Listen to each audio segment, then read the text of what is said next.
Halo, assalamualaikum teman-teman semuanya. Selamat pagi, selamat siang, selamat malam, dimanapun kalian berada. Sehat-sehat semua ya.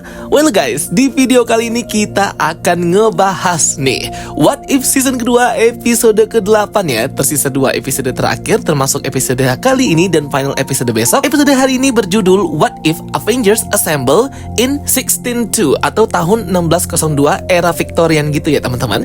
Ini ngelanjutin end credit scene dari episodenya Captain Carter ketika Wanda Merlin itu membuka portal multiverse dan mengundang Captain Carter ke semesta mereka untuk menyelamatkan dunia mereka. Jangan lupa untuk kalian nonton juga ya breakdown aku untuk What If season kedua ini, full episode semuanya sudah aku upload di channel.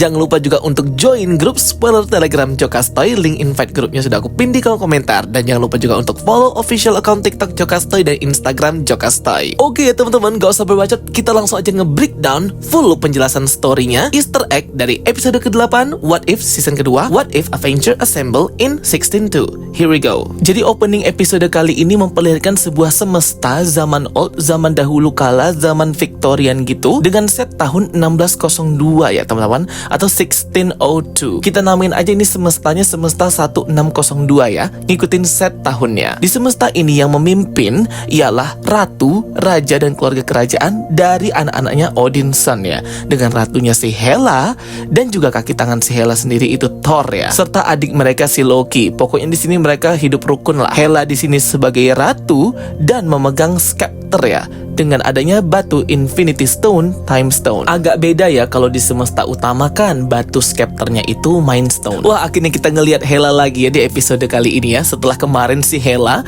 menjadi dewi cahaya kebaikan, dewi kehidupan, the goddess of light and life ya, jadi warna putih. Di sini para anggota kerajaan Thor, Loki, Hela dan para masyarakat itu sedang melihat Loki berdrama ya teman-teman, dan tiba-tiba terdengar gemuruh nih. Di langit-langit muncul retakan energi atau sobekan realitas gitu ya teman-teman, memancarkan cahaya berwarna hijau. Retakannya kian membesar ya teman-teman, dan menghisap siapapun yang ada di bawahnya gitu ya guys ya. Nick Fury pun muncul dan berkata kepada Captain Carter untuk menyelamatkan Loki yang terhisap. Namun ternyata di sini Ratu Hela pun terhisap ya guys. Thor tidak bisa menyelamatkannya. Berikut pun dengan Peggy Carter yang tidak bisa menyelamatkannya ya. Peggy pun sudah berusaha memegang tangan dari Ratu Hela, namun ternyata tidak bisa ya guys. Ia terhisap dan scepter atau tongkatnya itu terjatuh. Perlu kalian ketahui ya, di semesta ini, semesta 1602, kekuatan Loki, Thor, Hela itu tidak sehebat diri mereka di semesta lain ya, levelnya God ya. Tapi di sini level mereka ini terbatas dan gak sehebat versi mereka di semesta lain. Di sini juga ada Nick Fury ya, jadi semua lengkap karakter MCU versi semesta 1602 era tahun 1602. Captain Carter meminta maaf kepada Thor karena ia tidak bisa menyelamatkan saudarinya. Thor pun menjadi raja berikutnya ya. Thor pun marah kepada Captain Carter karena nggak bisa menyelamatkan Ratu Hela. Sedangkan Thor percaya bahwa Scarlet Witch memanggil Captain Carter itu bisa menghentikan dan menyelamatkan dunia mereka dari retakan energi yang menghisap dan badai yang menghancurkan sedikit demi sedikit dunia mereka. Badai hijau ini kemungkinan ya, dugaan aku adalah merupakan ancaman threat multiverse yang nantinya jadi final episode What If season kedua ini ya. Kayak kemarin ancaman multiverse si Ultron Vision itu ya guys. Dan menurut teori Jokastoy, badai dan retakan warna hijau ini adalah the Universe Eater atau the World Eater ya, monster pemakan multiverse atau multi jagat gitu ya, berbentuk seperti cacing besar gini ya. Ini di video pembahasan aku, tapi ini cuma dugaan aja ya, siapa tahu salah, bisa juga benar. Raja Thor pun marah, menyuruh menangkap Captain Carter. Captain Carter pun kabur sembari mengambil tengkoraknya Loki yang terkena serpihan energi dari badai retakan warna hijau itu. Loki menamai kepala tengkorak itu Yorick. Yorick ini merupakan karakter yang ada di komik Marvel, merupakan manajer dari Alchemic International Corporation gitu ya teman-teman, yang muncul di komik Spider-Man. Di sini kostumnya Captain Carter jadi keren ya teman-teman, versi Victorian, versi kerajaan Inggris gitu ya teman-teman. Mirip banget dengan kostumnya Captain Britain versi Betsy Braddock yang memang ala-ala kerajaan gitu. The Watcher menarasikan bahwa semesta ini adalah semesta di ambang kehancuran dan semesta yang akan dilupakan ya teman-teman. Makanya itu kisah dari semesta ini sangat random banget ya guys. Uatu juga berkata bahwa semesta ini memiliki realitas yang aneh ya teman-teman, dan memang semesta ini harus mati gitu ya guys. Karena Karena itu aku agak terkejut awalnya. Ini memang episode kali ini random banget ceritanya ya. Semua hero MCU dikumpulin dalam era dan waktu yang sama, semesta yang sama, semesta zaman Victorian 1602. Terlihat di sini Scarlet Witch membuka portal multiverse dengan kekuatannya ya. Di sini Scarlet Witch-nya memakai tiara berwarna silver ya, tidak merah gitu. Dan memang namanya adalah Wanda Maximoff dan dipanggil Scarlet Witch. Jadi bukan Wanda Merlin gitu ya teman-teman, seperti yang diasumsikan oleh para leaker dan bocoran kemarin. Terlihat di sini Thor, Ratu Hela, Nick Fury dan Happy Hogan versi semesta 1602 ini yang sangat besar banget ya, menembus langit dan membuka portal multiverse. Namun portal multiverse ini terbukanya di jagat tetangga atau semesta yang berdekatan dengan mereka ya. Jadi nggak jauh-jauh, makanya kenanya si Peggy Carter itu, bukan yang lain. Yang diasumsikan bisa menyelamatkan realitas dan dunia dari semesta 1602 ini ya guys. Sihir Scarlet Witch ini bekerja secara spontanitas ya. Jadi sihir ini akan mengetahui siapa yang berpengalaman menjadi Guardian of the Multiverse. Dan juga kalau masih ada yang bertanya kenapa Wanda Maximoff di semesta 1602 ini dipanggil juga Scarlet Witch, bukannya titel Scarlet Witch itu hanya untuk Scarlet Witch dari semesta utama di Multiverse of Madness? Tentu tidak ya teman-teman. Scarlet Witch ini kan secara harfiah atau katanya adalah penyihir merah, Scarlet merah.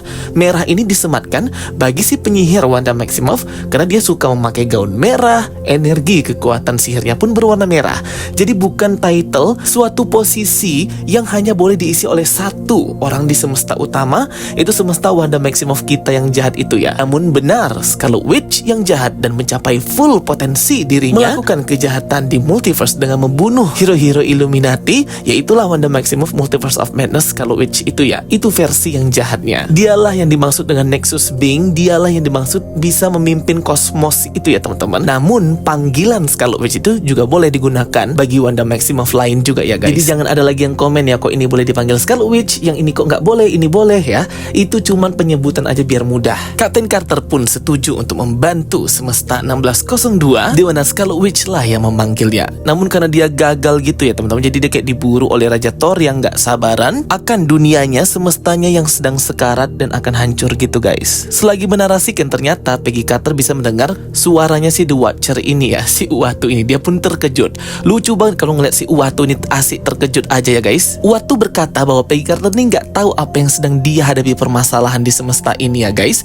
Tapi ternyata Peggy Carter ini tahu ya guys ya, sebenarnya apa yang terjadi di semesta episode kali ini, yaitu dimana satu semesta ini terpisah menjadi dua periode waktu yang berbeda, tahun 1600-an dan tahun abad 21, saling menempel dan saling bertarikan. Dan jika tidak segera dipisahkan dua periode waktu ini yang terlebur jadi satu semesta ini, maka semuanya akan total hancur ya teman-teman. Nah jadi si Peggy Carter ini harus memisahkan dua periode waktu ini yang saling tarik-menarik di semesta ini, menjadikan hero-heronya, dunianya itu seperti melebur jadi satu ya. Makanya di tahun 1600-an semua hero MCU ada di era ini ya teman-teman. Dan semesta ini jadi kacau ceritanya, jadi random banget. Satu semesta terpisah menjadi dua periode waktu yang berbeda, 1600-an dan awal abad 21 pada saat Infinity War, tarik-menarik hingga total hancur kalau nggak segera diselamatkan atau dipisahkan. Jadi intinya kayak itu yang terjadi di episode kali ini ya. Uatu pun terkesan dengan kepintaran si Peggy Carter ini ya. Uatu pun menawarkan kepada Peggy Carter bahwa ia akan dibawa ke timeline dan semestanya ya teman-teman, kembali ke rumahnya. Namun Peggy menolak, ia akan menolong semesta ini.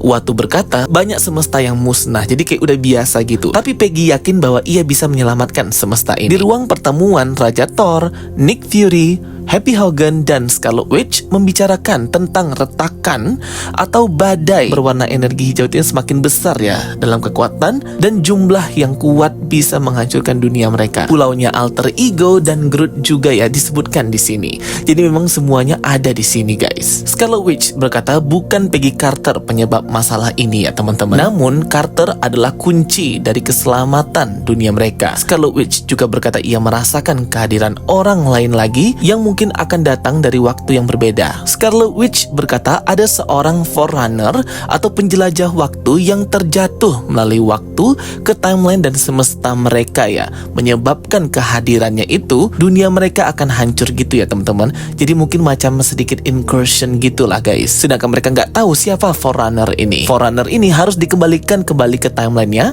agar semesta ini bisa selamat. Berikut pun kedatangannya Captain Carter ke semesta ini harusnya kan menyebabkan melakukan incursion ya teman-teman, seperti apa yang dikatakan oleh Reed Richards di Multiverse of Madness. Dua semesta itu masing-masingnya tidak boleh saling mengunjungi satu dengan yang lainnya. Dan incursion ini terjadinya juga nggak tiba-tiba ya, jadi ada prosesnya, ada fasenya juga, sehingga masih bisa diselamatkan jika sudah mulai terjadi. Kapten Carter mendengar informasi itu segera mencari tahu di mana Forerunner atau penjelajah waktu itu yang menyebabkan semua ini ya teman-teman. Peggy Carter mencari Tony Stark di semesta ini yang seorang pemabuk gitu juga ya guys, dan memintanya meneliti tentang serpihan energi yang berada di tengkoraknya Yorick itu ya.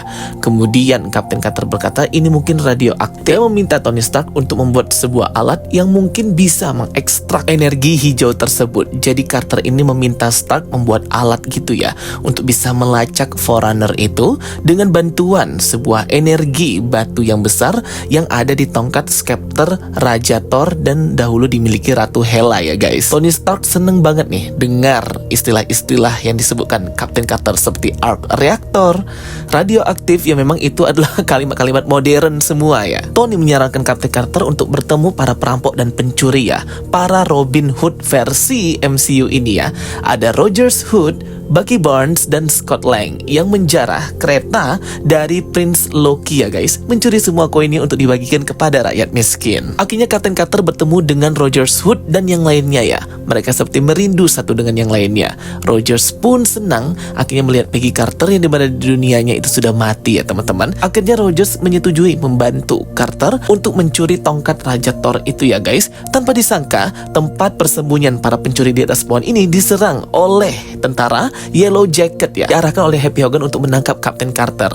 Army of Yellow Jacket, banyak banget ya ini Yellow Jacketnya ya teman-teman, jahat banget mereka. Terjadi pertarungan antara mereka semua di sini ya guys. Scott Lang, Bucky Barnes, Kapten Carter, Steve Rogers, dan juga tentunya Happy Hogan yang terlihat di sini ternyata dia bisa berubah menjadi Purple Hulk lagi ya kalau dia marah. Kapten Carter dan Steve Rogers berkolaborasi bersama ya, bertarung melawan Army of the Yellow Jacket ya guys. Wah keren banget ya ini kolaborasi pertarungan antara dua kapten ya guys, super soldier. Happy Hogan pun mengeluarkan ya senjata andalannya yaitu The Destroyer versi 1602 ya teman-teman. Armornya ini armor khas Victorian juga ya dibuat ya guys, tapi kekuatannya sama dengan The Destroyer di MCU timeline utama guys, menyerang mereka semua, namun mereka semua bisa selamat dan kabur kecuali Peggy Carter ya. Dia menahan pasukan Happy Hogan di sini dan menyuruh Steve, Scott Lang, Bucky Barnes untuk pergi ke tempat Stark mengambil mesin yang sudah ia buat dan mencuri si tongkat Scepter itu ya.